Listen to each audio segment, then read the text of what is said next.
ပထမအကြော့မိုနာကိုမီမှာ3ဂိုး2ဂိုးနဲ့အနိုင်ရရှိထားတဲ့ PSG အသင်းဟာအခုတစ်ခေါက်မှာတော့သူတို့ရဲ့အိမ်ကွင်း Parc des Princes မှာမိုနာကိုအသင်းကိုဧကန်ကစားရပါမယ်။အခြေအနေကတော့အိမ်ကွင်းမှာရလတ်ကိုထိန်းထားနိုင်ဖို့ပဲဖြစ်ပါတယ်။ပွဲဥထွက်မှာတင်ဖြင်းသက်သားလေးဘာဂူလာကဂိုးသွင်းဖို့အခွင့်အရေးကောင်းနေရခဲ့ပေမဲ့ကန်ခီခဲ့ပါတယ်။ပထမပိုင်းပြီးခါနီးမှာပဲပရိသတ်တွေကိုအံ့အားသင့်စေခဲ့တာကတော့မိုနာကိုအသင်းရဲ့ဦးဆောင်ကိုပါ။အကလီယူရှ်ကအဖွင့်ကိုသွင်းယူသွားခဲ့တာကြောင့်ပထမပိုင်းအပြီးညမိုနာကိုကတကိုးကိုမရှိနဲ့ဦးဆောင်နေပြီးနှစ်ကြော့ပေါင်းရလိုက်ကတော့3ဂိုးဆိုတဲ့တရေအခြေအနေကိုရောက်သွားခဲ့ပါတယ်။ဒုတိယပိုင်းပြန်စားချိန်မှာတော့ PSG တို့ကစားအားတက်လာခဲ့ပါတယ်။အထူးသဖြင့်မိုနာကိုနောက်ခံလူကူလီဘာလီအနီကတ်နဲ့ထွက်သွားရချိန်မှာတော့ပွဲကပိုပြီးအရှိန်တက်လာခဲ့တာပါ။လူငယ်ကျဲပွင့်2A ရအပိုင်းဖြတ်တင်ဘောကနေဝါရင်နောက်ခံကစားသမားမာကွင်ဟိုကအပိုင်းခေါင်းတိုက်ပြီးချီဘတ်ကိုသွင်းယူပေးခဲ့ပါတယ်။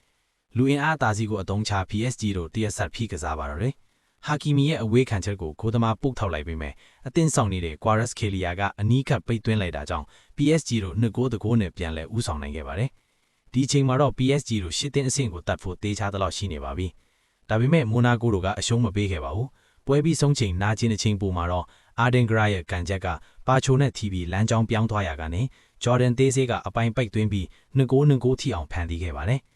ပွဲပြီးဆုံးချိန်မှာတော့2ဂိုးတရေကျခဲ့ပေမဲ့နှစ်ကြော်ပေါင်းရလာ5ဂိုးနဲ့ PSG တို့အနိုင်ရရှိသွားခဲ့ပါတယ်။ဒါကြောင့်ပဲရီတာတို့ဟာ16တင်းအဆင့်ကိုတက်လှမ်းနိုင်ခဲ့ပြီဖြစ်ပြီးလာမယ့်အဆင့်မှာတော့ Chelsea တို့မှဘာစီလိုနာအသင်းနဲ့ရင်ဆိုင်ရမှာပါ။ပထမအကြော့မိုနာကိုမီမှာ3ဂိုး2ဂိုးနဲ့အနိုင်ရရှိထားတဲ့ PSG အသင်းဟာအခုတစ်ခေါက်မှာတော့သူတို့ရဲ့အိမ်ကွင်း Parc des Princes မှာမိုနာကိုအသင်းကိုဧကန်ကစားရပါမယ်။အခြေအနေကတော့အိမ်ကွင်းမှာရလတ်ကိုထိန်းထားနိုင်ဖို့ပဲဖြစ်ပါတယ်။ပွဲဥထွက်မှာတင်ဖြင်းသက်သားလေးဘာဂူလာကဂိုးသွင်းဖို့အခွင့်အရေးကောင်းနေရခဲ့ပေမဲ့ကန်ခီခဲ့ပါတယ်။ပထမပိုင်းပြီးခါနီးမှာပဲပရိသတ်တွေကိုအံ့အားသင့်စေခဲ့တာကတော့မိုနာကိုအသင်းရဲ့ဦးဆောင်ကိုပါ။အကလီယူရှ်ကအဖွင့်ကိုသွင်းယူသွားခဲ့တာကြောင့်ပထမပိုင်းအပြီးညမိုနာကိုကတကိုးမရှိနဲ့ဦးဆောင်နေပြီးနှစ်ကြော့ပေါင်းရလိုက်ကတော့3ဂိုးဆိုတဲ့တရေအခြေအနေကိုရောက်သွားခဲ့ပါတယ်။ဒုတိယပိုင်းပြန်စားချိန်မှာတော့ PSG တို့ကစားအားတက်လာခဲ့ပါတယ်။အထူးသဖြင့်မိုနာကိုနောက်ခံလူကူလီဘာလီအနီကတ်နဲ့ထွက်သွားရချိန်မှာတော့ပွဲကပိုပြီးအရှိန်တက်လာခဲ့တာပါ။